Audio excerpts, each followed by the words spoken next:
So, Jack, group stage of Euro 2020 is over, Yep. and we're into the proper football, as some people like to say. We're into the knockout Proper rounds, football for proper men. proper geezers.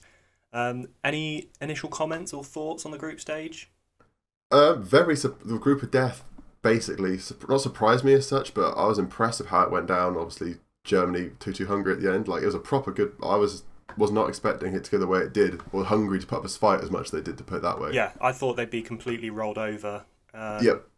But the fact I that wouldn't think the all winner, four to be strong was mental. the winner of that group ended up only on, like, what, 5 points? Is mental. Yeah. Um, Considering it just shows the quality in that group was mental, and it's now obviously you got three of the four have gone onwards, obviously, because the third place goes forward as well from that group. It's nice to see because you've got what 16, that's 8 matches. mhm. So, like, half the matches now are going to have one of these ridiculously strong sides just sat in there, which makes it a lot more interesting. Yeah. Like, you're not going to be rolling up to a certain match, be like, oh, Sweden versus Ukraine, can't wait for that. Then you've got like Belgium, Portugal, you've got Italy, Austria, you've got France, is that Sweden. Switzerland? Sorry, yeah. Switzerland, yeah. Like, you've got some mad matches now because of how strong that group was when it came into the field. Yeah, it's almost, which I quite like to see. it's kind of a double-edged sword, isn't it? Because you kind of, every now and again you want to see one of the big boys get knocked out early because it's, it's a big story and everything like that. But at the same time, it means, well, at the same This time, gets boring at that point. yeah, you want the best teams to make it as far as possible into the tournament. And that being said, thoughts on the England draw? You don't win a tournament. You have to play the best team at one point. You can't just dodge the strongest teams all the way through. Yep. Because even if you get to the final, say for example, England got Sweden in their draw, and then the next game they play Ukraine, so they're in the fight, and then all the way through they've gone Sweden, they've got Ukraine, they're in the final, and their final is straight up against Italy. Mhm. You haven't been tested that hard to get to that point. You're gonna have to win the tournament. You have to play a strong side. And I think ultimately, that was the issue at the World Cup, is that we had so many easy games, or in theory easy games, that when we came up against Croatia, who at the time you had the likes of Modric, who's at the peak of his sort of career, you came up against one difficult team and we've thrown it away. Whereas, well, I think also you've got that though with the teams we've currently got, as we've got going against Germany. Mhm. I'd rather go against this Germany than the World Cup last time Germany. Oh yeah, 100%. Because this Germany is not what it was. This Germany, you've got Kai Havertz and Timo Werner, and people love Timo Werner. I don't know if they've been watching the same games I have. I don't particularly rate him that much. Mhm. But if someone meant to be, hey, do you want to play against, I don't know, 2018 Germany or 2014 Germany, I'd say no, thank you. But this one, I think we've got a shot against, just purely because of the talent of both sides.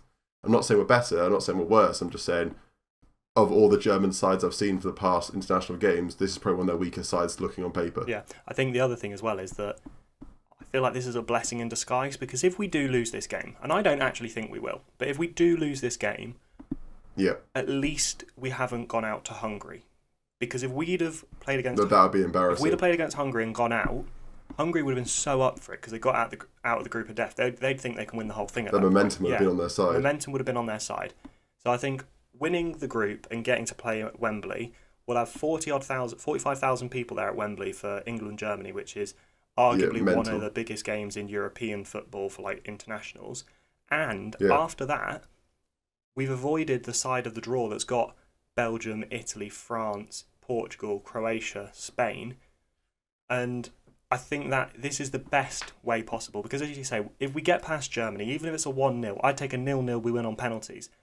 You then look at it and you think, okay, we can have a couple of games where we can really find ourselves in the football that we're playing, keep the clean sheets, because I think that is massively being underestimated, the fact that we haven't conceded a goal yet. Because was what I was saying to you the other day in the pub, wasn't it? You don't win tournaments by scoring No, goals. it You win starts matches by at the- scoring goals. You win tournaments by defending. starts at because the back, yeah.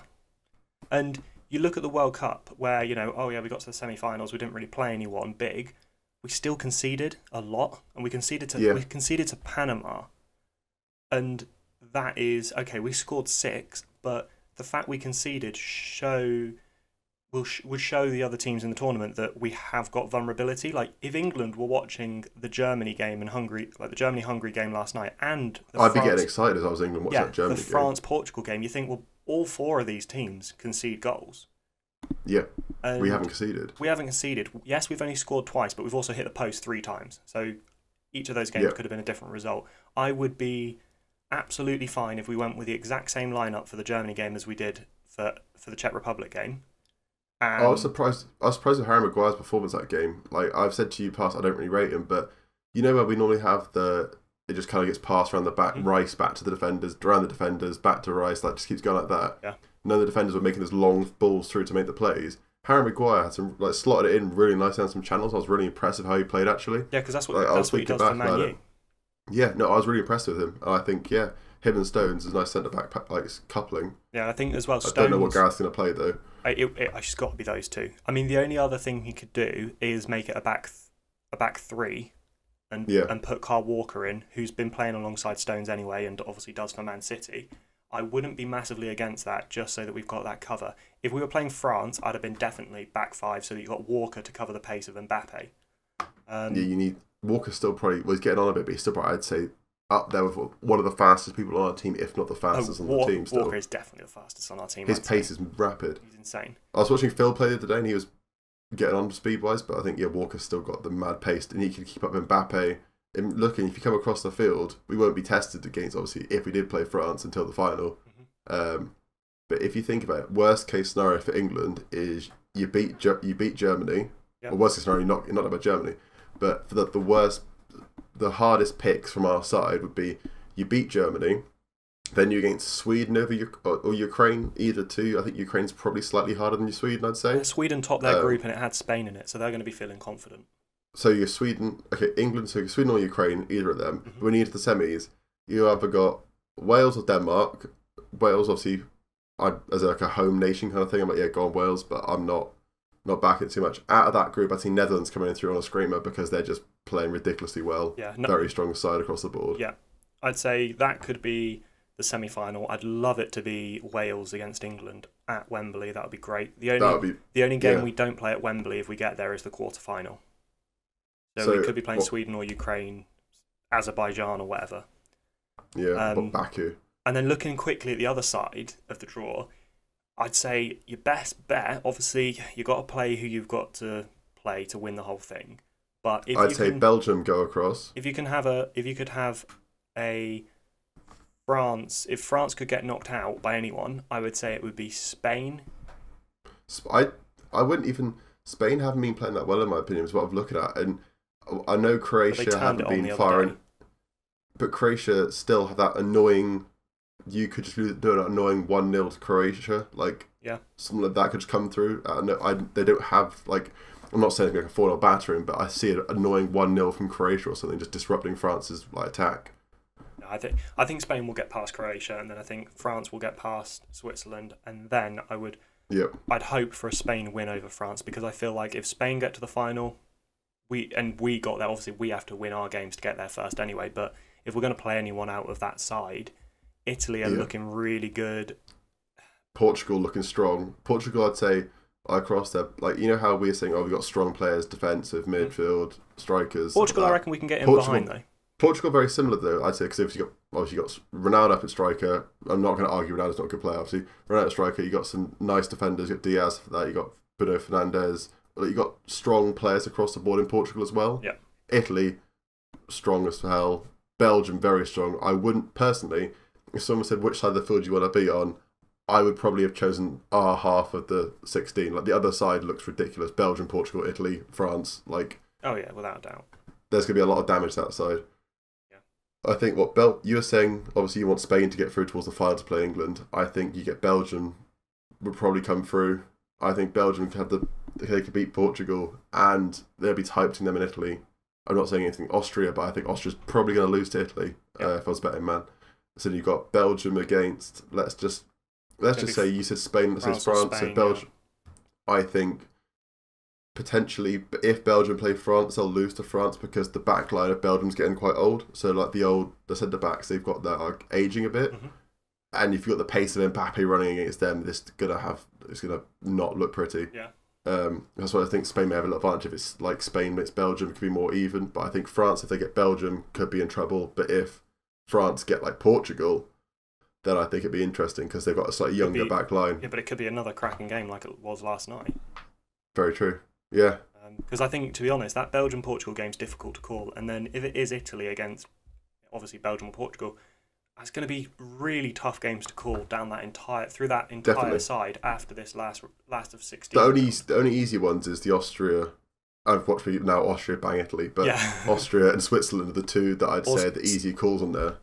Switzerland win on penalties against France or something mental like that. If that happens, England become the favourites to win the whole thing. Do you realise that? Yeah. Because France were the favourites. We're second favourites at the moment, joint with Italy, actually. Well, bookies' favourites were England, but that's, I think, because of odds and stuff. I'm not going into that. But obviously, Croatia and Spain, I think there could be some upset down there. Wales, Denmark, pretty easy. Just going back over what I was thinking. Yeah, I think if England get to the final, it will be against probably Belgium or France. That's my prediction. And if we get to that stage in the final, I'm going to say I want England win, but I think France would smash England. Fair enough. That's my stance. What's your predictions? What are you thinking? What's going on? We're going to really drag a win out of Germany game. It's not going to be a 5-1 like in Munich. It will be it'll be a real slog, but we'll win, whether it's a 1-0 or a 2-1. I'd love us to not concede and get another 1-0 win. I would not care if we shithouse the whole competition and win 1-0 every game. Just 1-0. Yeah. Because Portugal won 1 year without winning a match, wasn't it? It was all draws and pens. Last Euros, yeah, they got out of the group stage with 3 draws, I think. And then after that, you'd want to avoid the Netherlands. I kind of want to play. You want Czech Republic or Wales? Well, sorry, yeah. In the first of all, quarterfinals, Sweden or Ukraine. I would rather not Ukraine, just because we're an away game, and I feel like their fans will make it a lot more of an aggressive atmosphere. A strong 12th man atmosphere. Yeah. And then in the semi-finals, for the spectacle of a home nations match, I'd love it to be Wales. Also because I feel like we would be able to beat them as well. Yeah. And then, yeah, whoever we play in the final at that point will win. Really? Yeah. You think anyone can get the smoke from the other side? I think if we go on a run and we get all the way to the final, why not? Because England often will, when it's in qualifying games, and yes, qualifying games are a bit shithouse, but when it's like the Nations League matches and the qualifying games and stuff, when we get on a run, we might only win 1 or 2-0, but we win. It doesn't matter if you're getting those. Getting the wins, it's all that matters. Points. It's all 3 about points the dubs. is 3 points, isn't it? Yeah. Why not win the whole thing? We're at Wembley. It'll be nearly full. Why can't this year be the year that we win something? Well, watch this backfire massively. We'll be out by Tuesday night. I say, if you agree with me, leave it in the comments. I think Charles chatting shit. Put in the comments as well. That'd be the same as agreeing with you then, yeah? Yeah, pretty much. All right, cool. See you later.